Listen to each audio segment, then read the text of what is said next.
Okay, let's dive into the wild, wild world of cryptocurrency. You've seen the headlines, right? Maybe you felt that rush when prices shoot up, or maybe the sting when they crash down. So, are we looking at the future of finance, or is this all just one giant bubble about to pop? If you're wondering what on earth is going on, you are definitely not alone. Let's break it down. This is the million-dollar question, isn't it? After a roller coaster ride of insane highs and stomach-churning lows, you're probably asking yourself, is now the time to jump in, get out, or just hold on for dear life? We're going to try and figure that out today by looking at what the experts are saying. So what's really moving the needle in the market right now? Let's start with just one number, 2,320.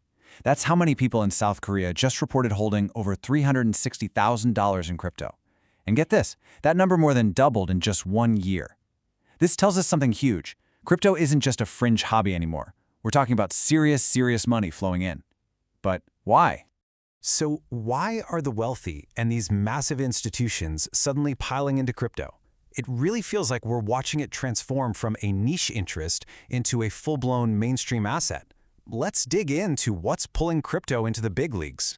It's not just one thing, it's a few key things happening all at once. You've got the big players, banks, investment funds, finally getting in the game. That adds a ton of cash and, legitimacy. Then there's all this buzz about the US approving crypto ETFs, which would basically open the floodgates for everyday investors. The rich are now officially treating crypto as a serious piece of their investment portfolio.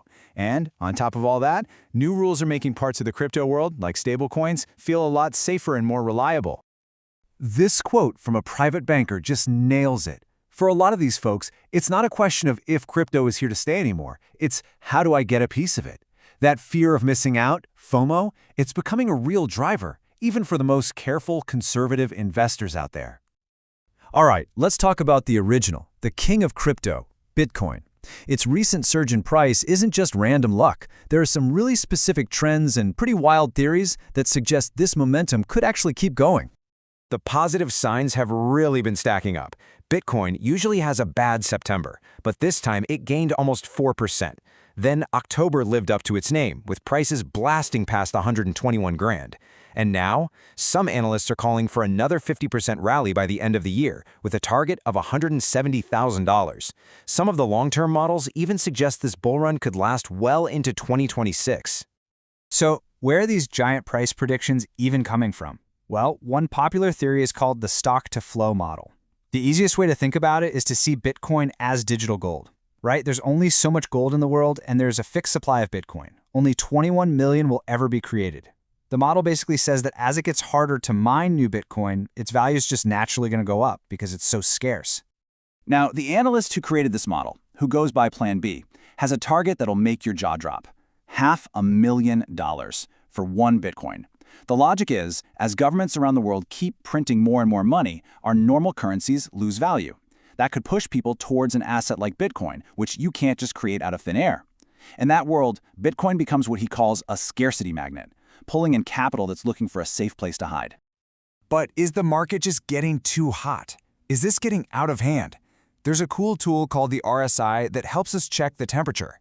Think of it like a speedometer for the market. Right now, we're definitely moving fast, but we're not in the red zone yet. Historically, once that reading goes above 80, it signals extreme greed and a possible top. We're not there yet, which might mean Bitcoin still has some gas left in the tank before it overheats. But hey, Bitcoin is just the tip of the iceberg. Let's talk about the rest of the crypto world, the altcoins, the challengers to the throne. Now, this is where you find some absolutely massive potential gains, but you also find way higher risks. Let's look at 3 of the biggest names making waves right now. First up is Ethereum, crypto's number 2, and it is the perfect example of just how divided the experts are. On one hand, you have supporters like Arthur Hayes, who see it hitting $10,000, arguing it's the bedrock for the future of finance. But on the other hand, you have critics like Plan B, yep, the same guy, who are just not buying it. They point out it's not as decentralized and its supply isn't as limited as Bitcoin's, which they think makes it a much weaker investment in the long run. Next, we've got Solana, which is known for its blazing fast speed. A huge part of the excitement here is the chance for a Solana ETF, which would make it super easy for more people to invest. But it isn't just hype.